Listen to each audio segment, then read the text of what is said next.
देखिए, दुश्मन कोई भी हो, पुतिन किसी को माफ नहीं करते। वैगनर चीफ को पुतिन के खिलाफ विद्रोह की सजा मिल गई है। प्रिगोजिन को पुतिन ने वैगनर चीफ के पद से हटाने का फैसला कर लिया। वैगनर आर्मी का नया चीफ प्रिगोजिन से भी ज्यादा खतरनाक और क्रूर है। नए चीफ की प्रोफाइल बताती है कि पुतिन के एक आदेश पर यह जनरल लाशों का पहाड़ खड़ा कर देता है।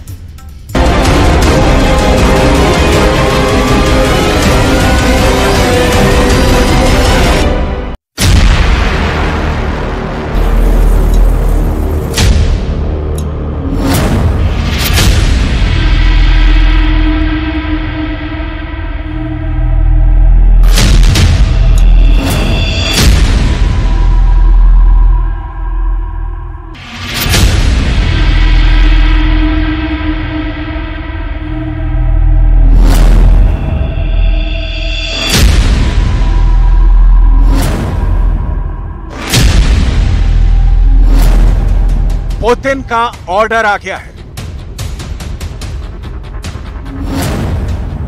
वैगनर आर्मी में सबसे बड़ा बदलाव।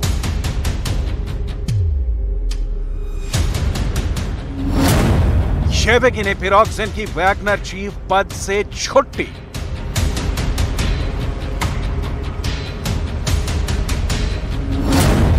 प्राइवेट आर्मी वैगनर को मिला नया चीफ।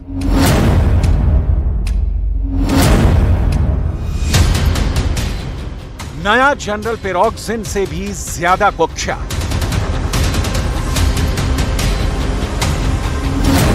महायुद्ध का सबसे बड़ा टर्निंग पॉइंट आ गया।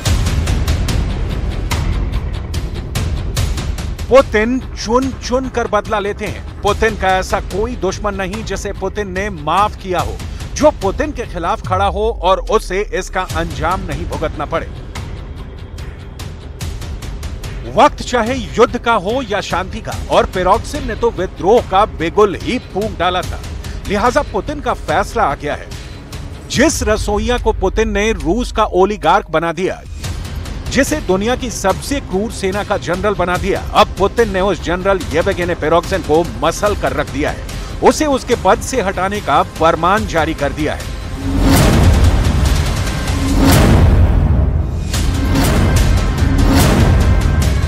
तो कौन है पुतिन की बनाई वैगनर सेना का नया चीफ? क्या है नए वैगनर चीफ की युद्ध में काबिलियत? नए चीफ को पुतिन ने क्या दिया है ऑर्डर?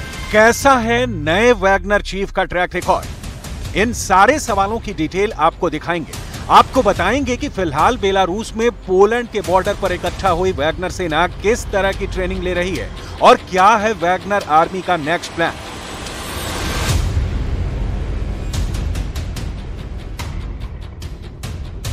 क्योंकि बतौर वर्तमान चीफ प्रिगोजिन ने ऐलान किया है कि वो यूक्रेन की जंग नहीं लड़ेंगे, बल्कि पोलैंड की ओर कूच करने वाले हैं। लेकिन उसके पहले नए वैगनर चीफ को जान लीजिए और उसके अब तक के कारनामों की फाइल देख लीजिए। इस तस्वीर को बहुत गौर से देख लीजिए, बार बार देख लीजिए, क्योंकि इंटरनेट पर इस जनरल का वीडियो ना के बराबर है, लेकिन इसका काम यूक्रेन से लेकर अफ्रीका तक लोगों के दिलों में खौफ भर देता है।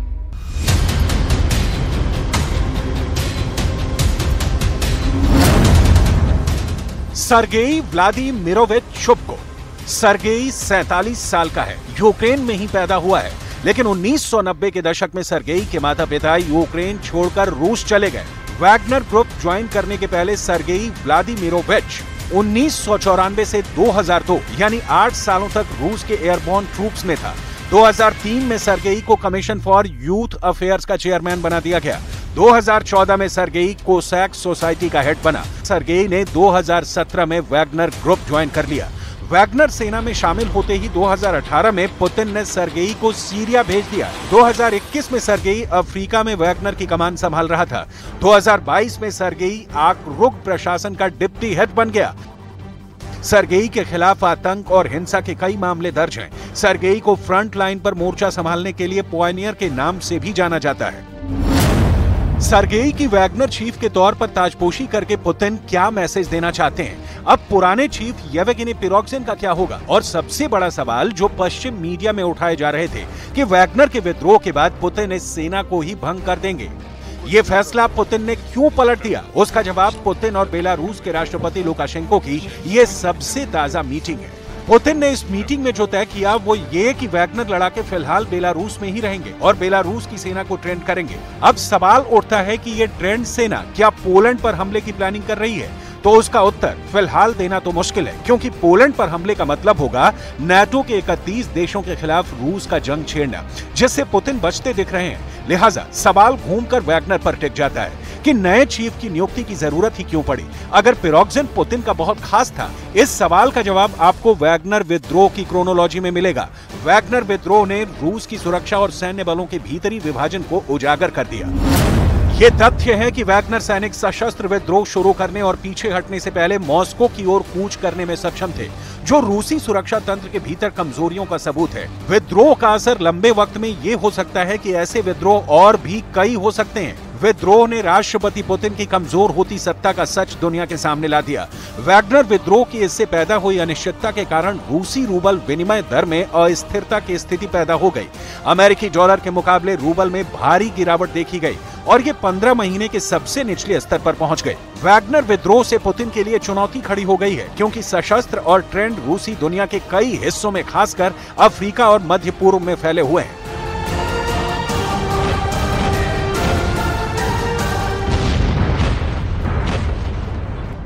असल में वैगनर विद्रोह बहुत कम वक्त के लिए खड़ा हुआ और पुतिन की ताकत की आंधी के सामने कुछ घंटे तक ही टिक पाया, लेकिन पूरी दुनिया ने ये 20-21 सालों में पुतिन के खिलाफ पहली बार ऐसा विद्रोह देखा।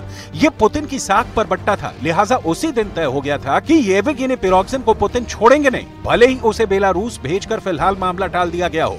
ये भी तथ्य है कि इस वक्त भी पिरोग्जिन के खिलाफ विद्रोह की जांच चल रही है और इस जांच में पिरोग्जिन गुनहगार पाया गया तो उसे 20 साल तक की सजा हो सकती है।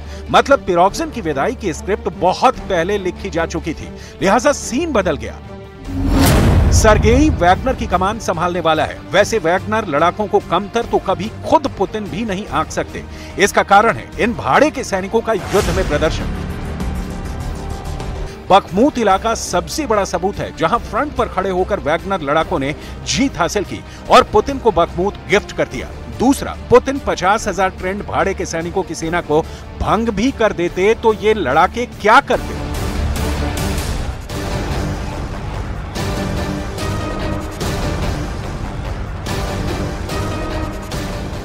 लिहाजा पुतिन ने पिरोग्जिन को चीफ पद से चलता कर दिया और वहां पर सर्गेई को बैठाने का फैसला भी कर दिया। अब सवाल है कि यहां से वैगनर आर्मी का आगे का भविष्य क्या है? असल में वैगनर सिर्फ युद्ध नहीं लड़ते, बल्कि Syria, Libya, Africa, Argentina, Belarus, Cyprus, Hong Kong, Sudan, Venezuela में फैले हुए हैं। इन देशों में इन भाड़े के सैनिकों को सिर्फ युद्ध के लिए नहीं भेजा गया, बल्कि सूडान में तो सोने की खानों की रक्षा की जिम्मेदारी भी इन्हें सौंपी गई है।